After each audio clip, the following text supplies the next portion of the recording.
controversial subjects with the facts can be tense, but we are A$AP Science here to make things make sense. So are you scared of sugar? Not really, but I don't have, in particular, a sweet tooth, so it's never been something that I'm super focused on. But for this pod, like, there is and has been in recent years so much controversy around sugar, whether it's just like the most evil thing on this planet. This also breaks down to just like carbohydrates, people being so afraid of carbs. Sugar worse than war. I mean, some people might make you think that. So we're going to go through the science of like, not only what it actually does to your body, what research is out there in terms of sugar consumption. Should you be worried when you're like holding a banana to your mouth and it's like, is there too much sugar in this? And okay, then, that's insane. We'll find out. We'll find out. I'm picturing gummy bears. But like the also concept of sugar addiction is very like in the lore right now, that it's addictive, that it's like a drug, that it affects your brain like this, that it makes you sick. Like, it's all really interesting, very controversial. So we're gonna break down the most recent research. Yeah. So where do are you a sweet tooth kind of person? I guess like I'm asking this like I don't know you. You know, like well, no, like I love if I'm out to dinner. I don't think the dinner has ended unless there's dessert. And I'm the opposite. I'm like, give me more savory. Yeah, but then at the same time, like after reading all this research, it's like truly some health influencers are like, if I even want dessert, it's like I'm a sinner. Yeah. But it's like I do think that like outside of the world of everything we're about to talk about, I think dessert is like important and fun and maybe sometimes my favorite part of a meal if I'm out for dinner. It's like, are you kidding? Let's keep this going. There's a key lime pie. What's that like? There's a chocolate cake. Delish. Like I'm not saying no to those things because it's joy, my friends. I really like desserts, but I think my problem my problem is that I overfill on the meal and my body like I can't leave room for dessert is the problem. I always feel like I know that it's like when I'm really hungry, I want but dessert. It's like there's a different part of my stomach for dessert. But I actually do find that like if someone was like, if I had like a steak frites at a French restaurant and someone was like, okay, now you have to eat more steak frites. I'm like, well, I'm going to vomit on the table. But then they're like, oh, there's a creme brulee coming. I'm like, delicious. And there's room. Like I have that. I have whatever that is. I know you don't because you'll be like, no, enjoy it, Greg. And I'll be like, you literally aren't eating this. I think a lot of people relate with you though, because there's even been studies and like techniques that people are like, just give yourself a little bit of sweet because a lot of times your body craves that. People like health nets. I feel like this was like a decade or two ago when they'd be like, add some berries into your salad because that will quench the right word, or like help your sugar tooth or your sweet tooth, and then you won't crave dessert after dinner as much because you got some of that. Man, like, this sweet stuff all gets. But then I'm just like, whacked. surely there's like sugar in your meal as well. I don't know. I think it's like partially just what you're conditioned to. My family didn't really have a lot of dessert growing up. Yeah, whereas we did. Okay, so I'm going to talk about the concept of sugar being addictive.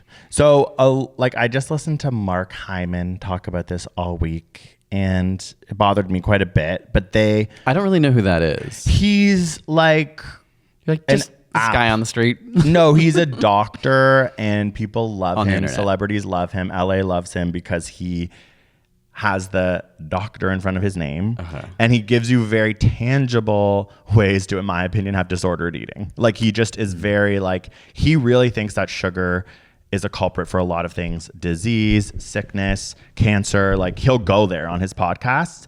And I think, in my opinion, is it gives people quite an easy, if you're really interested in this stuff and like really want to like quote unquote like level up your life, getting rid of sugar and reading labels about like high fructose corn syrup and all these things, it can be really like satisfying, I'm sure, to like get rid of it. It's like there's a lot of like hidden high fructose corn syrup and lots of things that pitch themselves as healthy. And I bet there's a little bit of a dopamine hit when you're like, found it, not eating that. And he's very whole foods. He's very like, he invented putting the full lemon in water and literally like full rind and everything, grinding the lemon and drinking that. Seeds and everything? Yeah, because of the actual sort of like contents of the rind. Like he just has like a really intelligent, fast ways to use science to optimize your life. You're saying that's good or bad? Like I can't tell if you're going somewhere where you're like... I find him frustrating because he's like, he thinks that sugar is all bad and he's talking to you as if you're going to just live your life never eating sugar again, as if that's easy.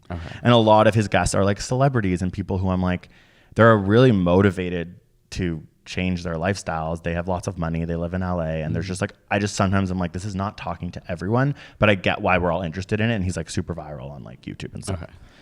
But I mean, I think it's probably, I'll let you continue, but it's not for no reason, right? Like definitely a lot of processed foods we can quantitatively say are not great for the body. Right? Yeah. Like, and I'm going to talk a little bit later about like how sugar affects your microbiome and what the general health impacts of like, they call it free sugar. So I'm not talking about fruit right now. I'm talking about when sugar is added to not things. talking about fruit, you said.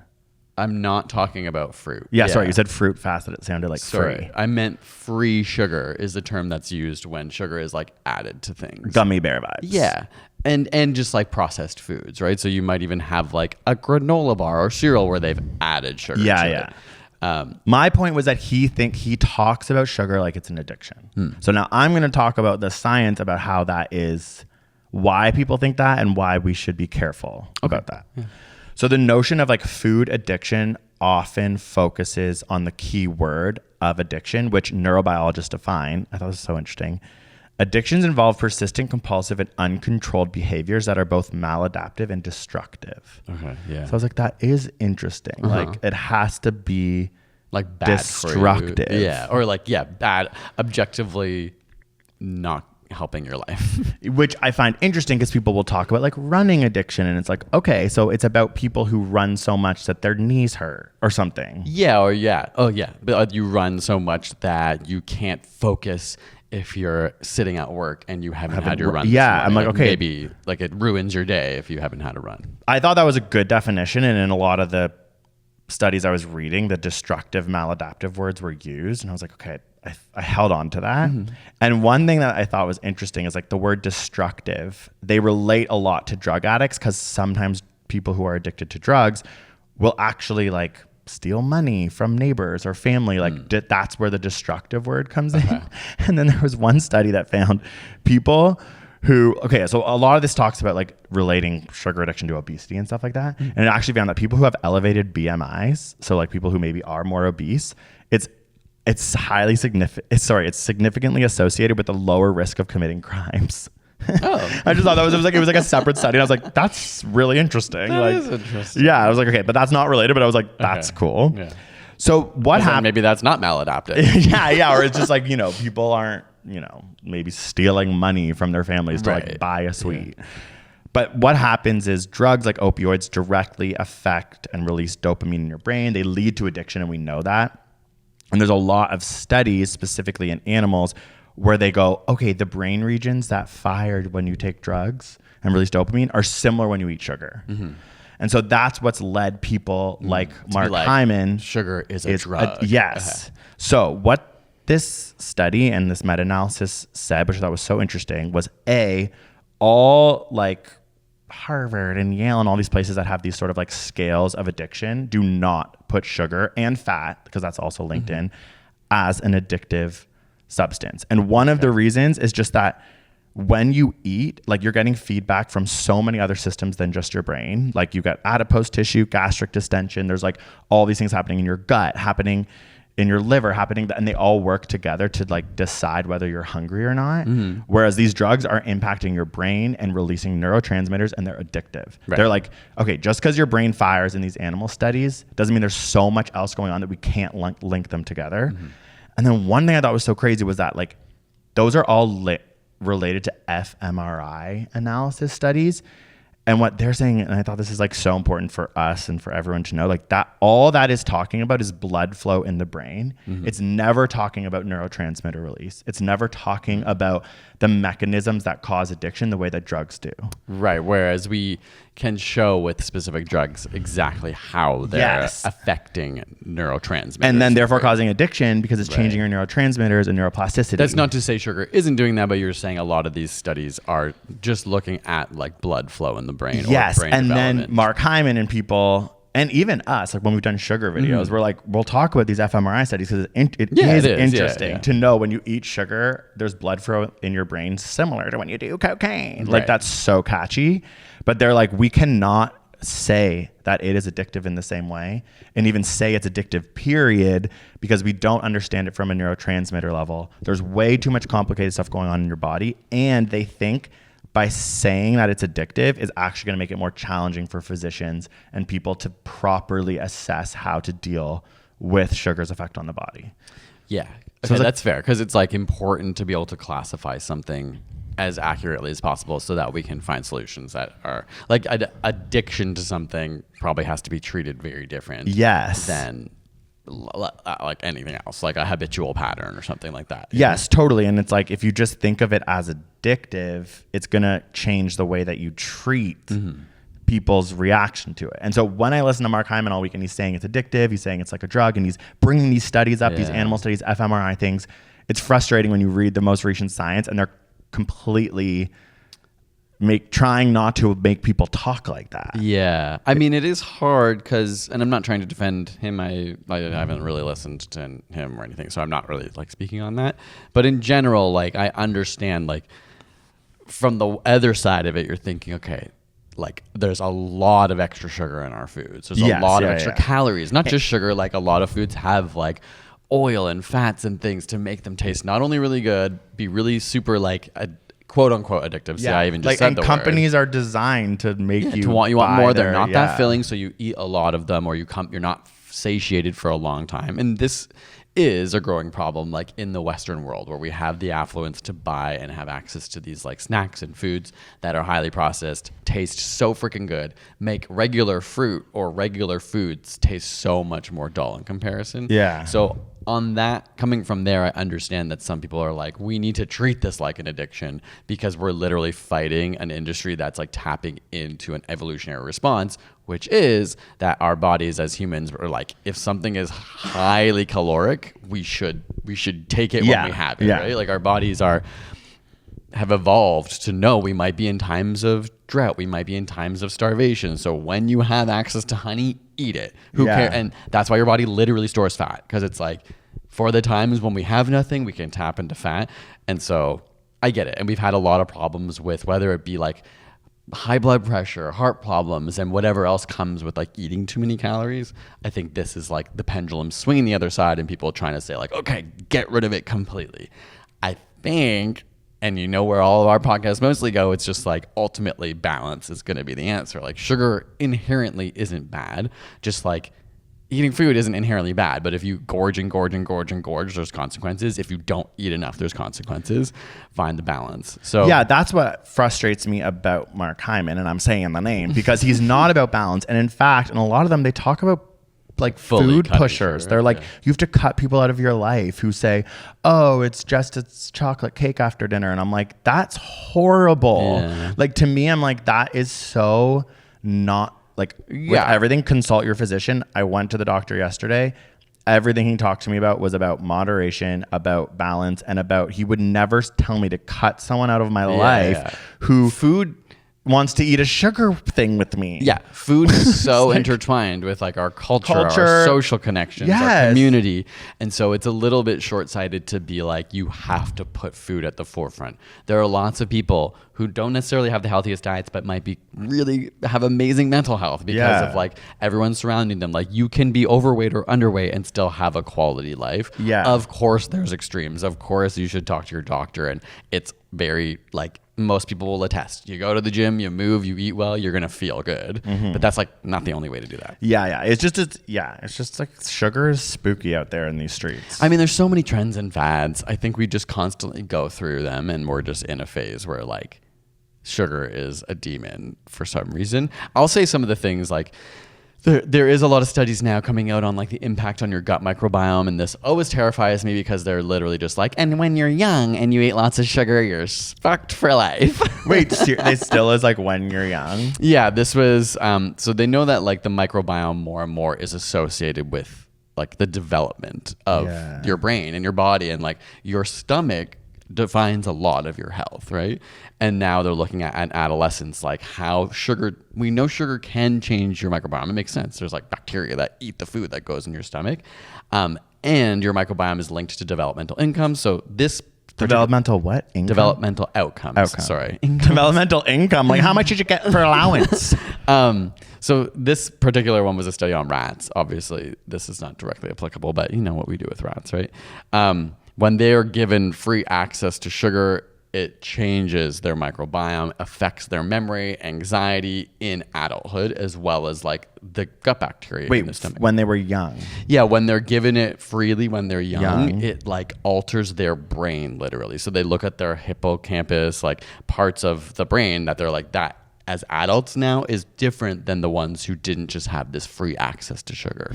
And they're seeing like memory deficiencies and anxiety, quote unquote, like disorder. Yeah, okay, I have a memory problem. I'm like, Mitch doesn't remember anything ever. And it actually is like a huge issue in our relationship because I'll be like, remember that restaurant we had that beautiful moment at? And you'll be like, what restaurant? Then I'll get mad. Then you'll get mad that I got mad. And then I'll be like, where am I? Who am I? What's happening?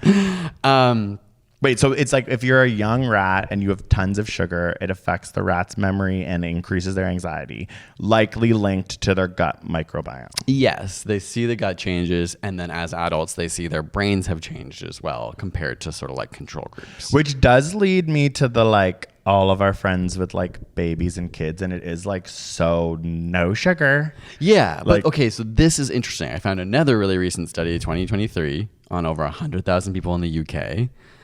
So they went to the polls, did they? What?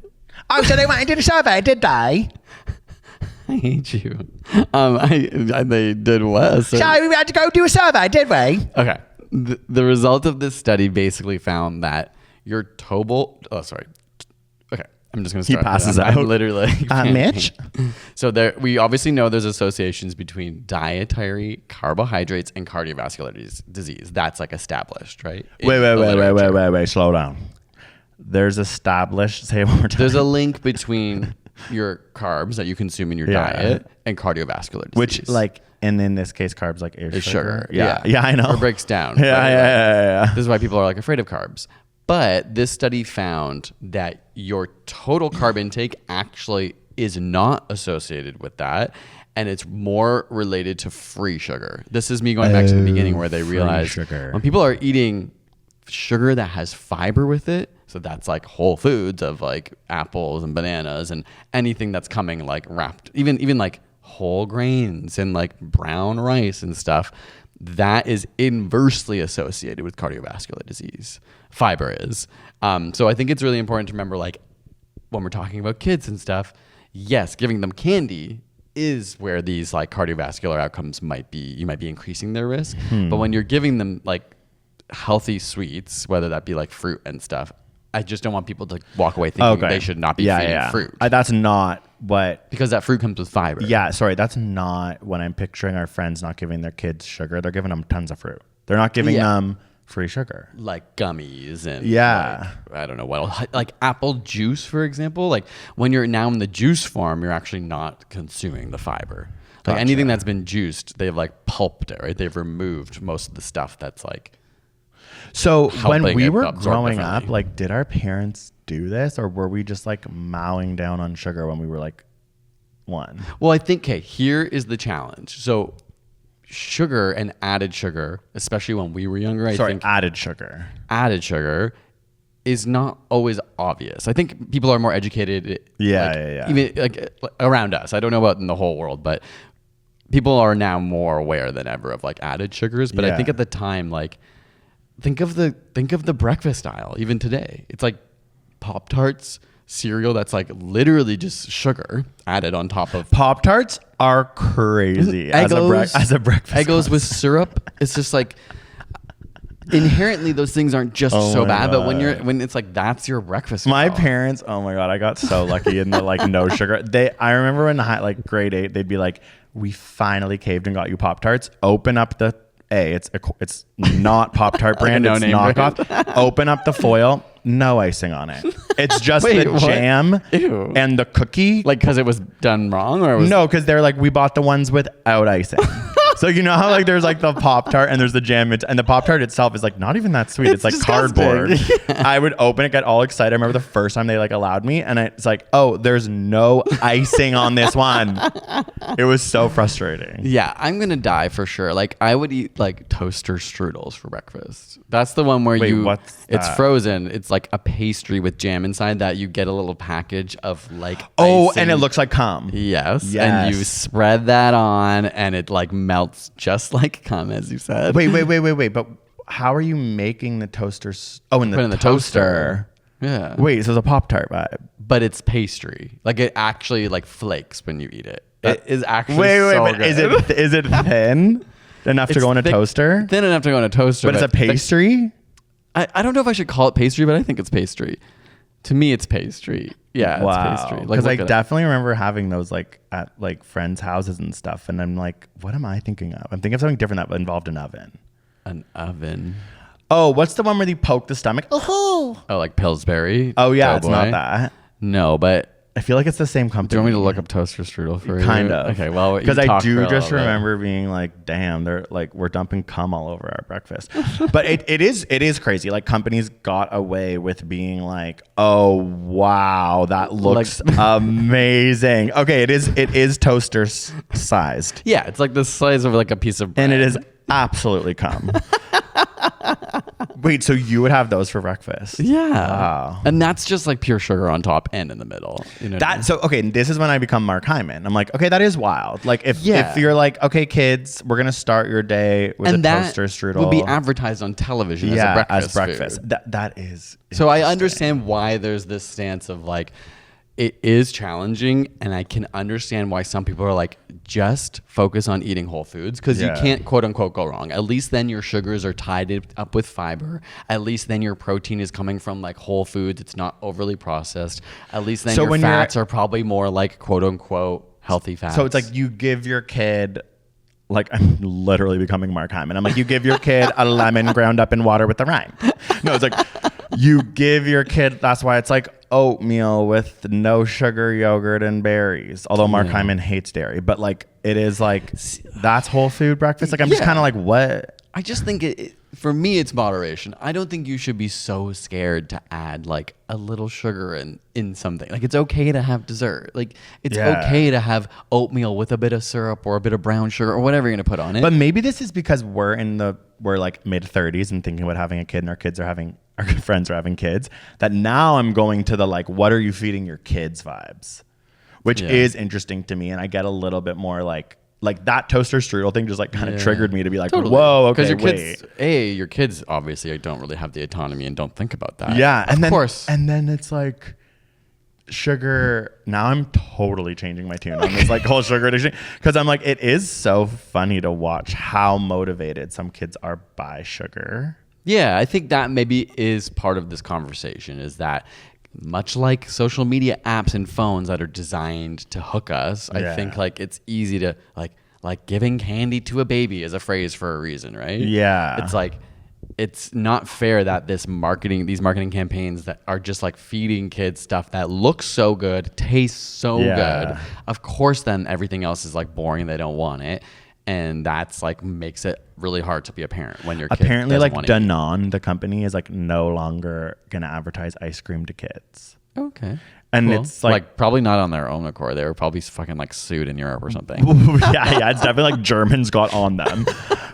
Danone sounds kind of French, but like I do feel like there is something there with like the addiction word, and a lot of this maybe stemming now from adults' relationships with their kids to sugar, which we maybe aren't like. I'm actually like, I don't have a strong relationship with sugar. Like I'm not like I'm not like craving it. I like enjoy it after a meal. Like it's not something that, but now I'm like, if I had a kid, maybe that's where this whole Mark Hyman cycle starts. When you start looking at your kid, you start watching them get motivated by sugar, and then you're like, the packaging, the TV, the friends, the Halloween, and it's all like buzzing in your head. You're definitely right. I don't disagree. I'll just add to that. We're both like super privileged from our upbringing, even though I ate toast with strudel for breakfast. I think like we're lucky to not have to, we haven't had to like overly concern about our health. Like we're privileged from a health perspective and being able-bodied and all that. Like I think there are like many adults who might struggle with quote unquote a sugar addiction. Maybe it's not actually classified as an addiction, but I think adults face this as well, right? Yeah. A lot of us are sedentary. A lot of us do want convenience because we don't have a lot of time. Even if you're a parent, it's like, I don't have time to make my own food. I'd love to just throw something in the microwave. I'd love to just like have a pre-made ready meal instead of having to like actually cook a wholesome, healthy meal that actually might taste like crap. Yeah. Right. Like, I think that does happen. We don't struggle as with someone that who in the doesn't same way. know how to cook very well. I'm like, I'm gonna cook healthy, and I'm like, it tastes bad. Yeah, but there's something about like I don't have a refined palate in any way, and I'm okay with boring food a lot of the time. Like I'm somebody who's like, give me a pill that gives me my nutrition, and I would eat that most of the time. Whoa. Like, would you not? If there was a pill that could just give you your nutritional needs, No, I would not do that. You wouldn't eat that. But you mean like it makes not me for? full? I'm not saying for everything. I'm sorry. I'm not saying you can never have like pizza or a meal again. I think I would take that if it made me full and actually we knew like, you know, there's like soylent and stuff. I'm like, I don't trust that. Yeah. But even though we've like done that before. But if we knew like, oh, this is like a wholesome way to be healthy. I guess, yeah. Most of my like breakfasts and lunches, I'd probably eat it. Yeah, you're right. I do eat very like when I'm not like eating out like methodically. It's not like I'm enjoying it that much. Yeah, you're right. It's Maybe a lot I of would pill energy it. and time to like plan and buy groceries. And we also just like back to gay guys with none of the good traits. It's like we just don't have a cooking passion or even a baking passion. Yeah. But and that will come when we have a kid. And we have been like lucky to have a generally healthy relationship to food, and not everyone is so lucky for that. That's all I'm trying to say. Yeah, like, adults definitely do struggle with food relationships to whether it's sugar, whether it's fat, whether it's eating certain kinds of snacks, or and even the idea of like this sort of like hack sweet candy, like that way that like you can go into like a health food store and be like, oh, it's the equivalent. Oh, those like cheesies we had the other day that were chickpeas. Yeah. Like there is something there where you're like, oh yeah, like people are constantly trying to figure out how to give themselves that joy without the guilt. Yeah. And it is kind of interesting because I think that's also what this, I can't stop talking about Mark Hyman, but it's like he's trying to teach people how to actually figure out when you're being lied to and when you're not. Yeah. Because it is like, there's a lot of stuff out there now that's like pitched as healthy. And I think that like catching it in the lie is like very satisfying. Yeah, because you're like, I don't want to think I'm being healthy and then find out this has like some poison ingredient in it. Yeah. And like, and that's like obviously why people like love Diet Coke and love, well, it's interesting you bring that up sweeteners. because I think pop or soda or whatever you call it was one of the leading causes for these kinds of movements. Yeah. It's because like it's so easily accessible. It's cheaper than water in some places. It's delicious, and it's linked to like weight and diabetes and like a lot of issues. Yeah. Like it's a lot of people drink like 6 Cokes a day. Yeah. You know what I mean? So I think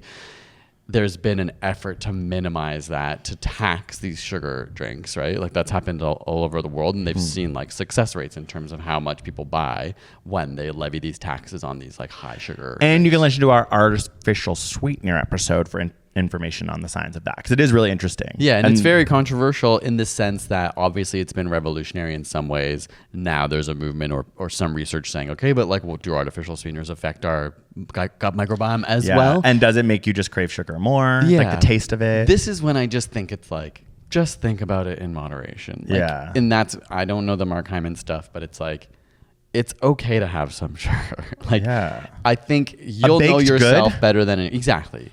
But it's just like knowing when, like how to balance it out in your life.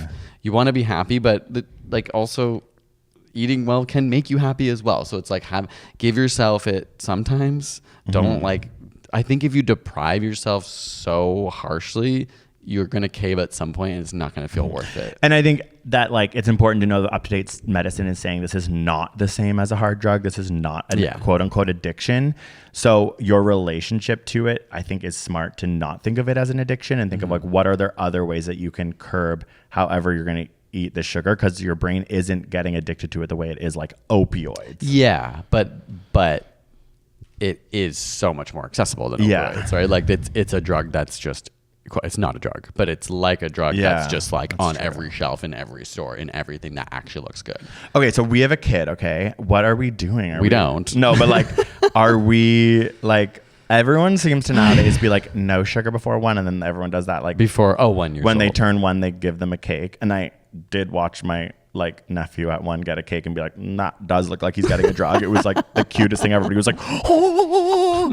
And then the other nephew just was like, I don't even like this, and still doesn't like sugar. So there's like an interesting like just genetic component. Yeah. So like it feels personality. like culturally right now, everyone's like smash cake at one. But before one, like a lot of people aren't giving their kids like free sugar. Yeah. I feel like we'd do the same. Yeah, I think so. We'd maybe become radicalized Mark I think Hymans. I think just like focusing on whole foods is smarter. Like actually fruit can taste so good. Like pineapple and mango, I'm always like, these can't be good for you, but they obviously are. Like they have, obviously you don't want to eat so much sugar from fruit either, but like whenever I eat pineapple, I'm just like, has this been doused in syrup? Yeah, it's so good. Too bad we don't live in the tropics and it's like so much money here in Toronto. And if you look outside right now, it's like a desolate wasteland. Like it is like, we have an interesting issue being from Toronto, where like the season of nice, actually good fruit for us is like so rare. Yeah. It's like August, we get blueberries that taste good. And cost like a reasonable amount. Yeah, And yeah. every other time of year, it's like $6 for a And like tiny little carton. it's like traveled more than most people I know from Guatemala. But yeah, like it is, I think that my studies made me really be like, I'm against all this sugar addiction fad, and it's all over the internet, it's all over science podcasts. But I'm like, okay, I kind of realizing now, I get where it's coming from a bit more. It's just so easy to access. It's cheap, and the companies are designing it to make you want it. So I'm like, okay, I get it. They're like fighting against a pretty big force in our lives. Yeah, it is like a huge industry, and I think that's part of the reason why they're like trying to rally people in this way. Yeah. Because it's like you are up against literally billions, if not trillions of dollars that are invested in still being able to sell products that taste good. Yeah, and it's like ice cream is like nostalgia. I want to say I have like one last study that was an umbrella review. I actually haven't really heard that term before. So it was looking at 73 meta-analysis. Whoa, we're That's getting a big. lot. This came out in 2023, so it's recent. Looking at how sugar affects your body. So the top level goes from like the things that were really good quality to low quality evidence. So the big ones were like, there are significant harmful associations between sugar consumption and 18 metabolic outcomes, 10 cardiovascular outcomes, 7 cancer outcomes, and then 10 others. So like dental, allergies. That was We detected. did not talk about like cavities. Yeah, obviously, like especially free sugar is Yeah. like we're like sitting on your teeth and calling in the Yeah, bacteria. like dentists are probably screaming at us right now. Yeah, There was true. moderate quality evidence that the highest versus lowest dietary sugar consumption was associated with increased body weight. Okay. So that's interesting. That's only moderate. Yeah, 'Cause yeah. I think people think like, oh, you're eating sugar, you're going to gain weight. Yeah, yeah. Yes, there's some evidence for that, but it's not like the strongest. And then low quality evidence that each serving per week increment of sugar of a sweetened beverage was associated with, this is for you, a 4% higher risk of gout. Oh, hello, my goat friends. How we doing out there? So that also on that same note, each 250 milliliters of a sweetened beverage per day was associated with a 17% higher risk of coronary heart disease. So 17% and 4%. So I don't know if that was like between genders, or I don't know why it says that. And then there was an association with pancreatic cancer as well. Interesting. Based on like eating a fructose consumption every day. Okay, so I get what's happening. It's like people are like, that's pretty strong evidence. We're in the era Yeah. of like, obviously humans are consuming more sugar than ever Yes. before. And I feel like it's like, okay, we have a lot of evidence to say that it is bad for you. My evidence is maybe saying it's not the same as a drug. It's not an addiction necessarily. If you have it but, in moderation, like don't worry. Chill. But it's like, it still is worth thinking about the damage it could and is doing to your body. And you're maybe up against the easy access, the companies, the people like designing it. And like the not a lot of choice. Like you have choices for Whole Foods, but you go to a grocery store and it's like everything on the counter like is owned by like one or two companies that own all these different brands.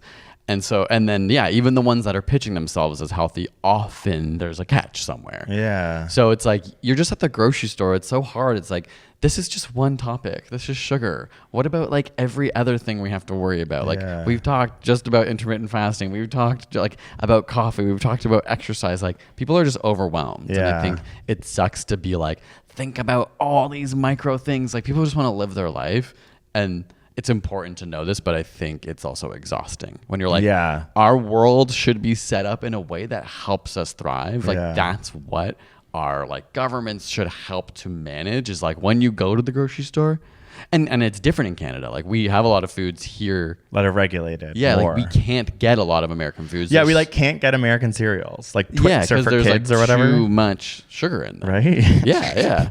Not to say like Canada, like Europe's even better in that sense, where it's like there's a lot of North American foods that you would never find there.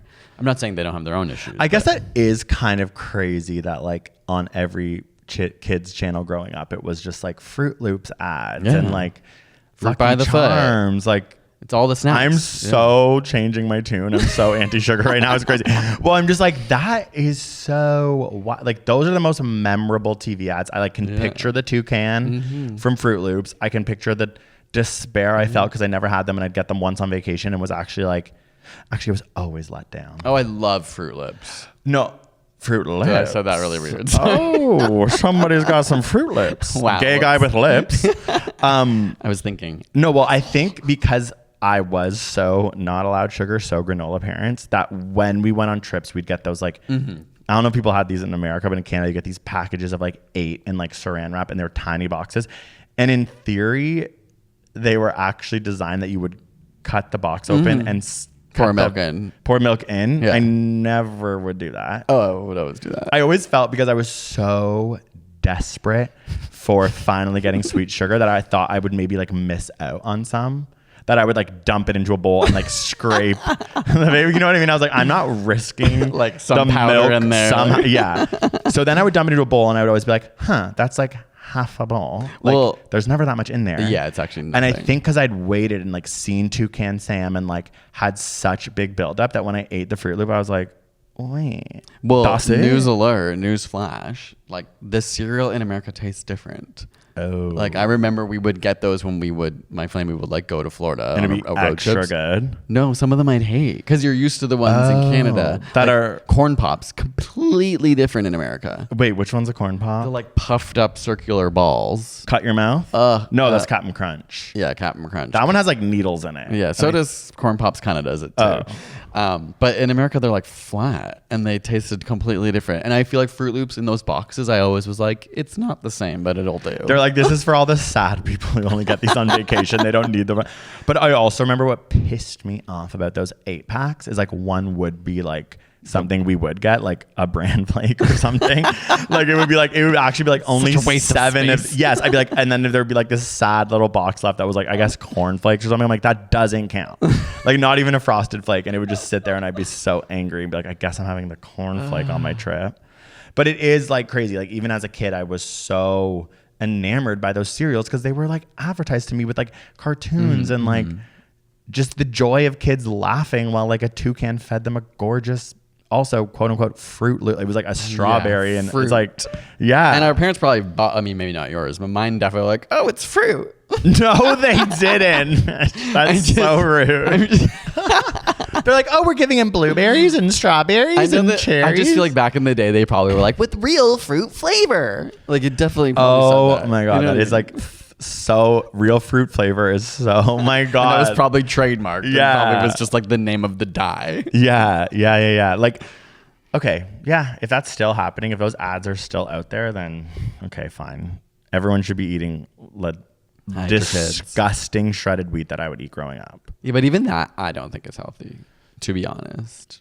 Other than fiber, I think like... Yeah, well, there's no sugar in it. There's probably if there is, sugar. that's sad because it tastes like But like what crap. nutrients are you getting out of that? Fiber? Carb? Like no, you're getting carb. It's just not free. Like we just said, there's no free sugar. I think my hot take, and I don't like cereal that much except for as a dessert. I think cereal isn't worth eating. Well, I think we're just talking about breakfast. That's my now own for personal kids. hot take, yeah. Like it's hard because your kid's coming out of their room and it's just like you have to go to school and it's like, what? Yeah, I'm gonna like bake you an egg. I'm not sure what the right choice is, but I'm always kind of like cereal feels like it's not. I can't imagine any cereal being that healthy. Well, that's why like unless you're like also putting nuts on it. Yeah, the white some real ass fruit like on culture it. of like that element. oatmeal, yogurt, fruit, and nuts is like, okay, fine. I guess that is like cereal per se for Irish people with no class, aka me. But yeah, no, I don't know. I'm confused about sugar now, and I'm thinking I'm gonna like think a little bit more about it as I like shop and also watch parents around their kids. I'm asking parents a lot more now and be like, is this like freaking you out the way that Yeah. online it's making me feel like people are freaking out? Yeah. Well, that's all I have to say about that. Should we take a break? Yeah. And then we'll come back. I want to hear about sugar daddies. Okay.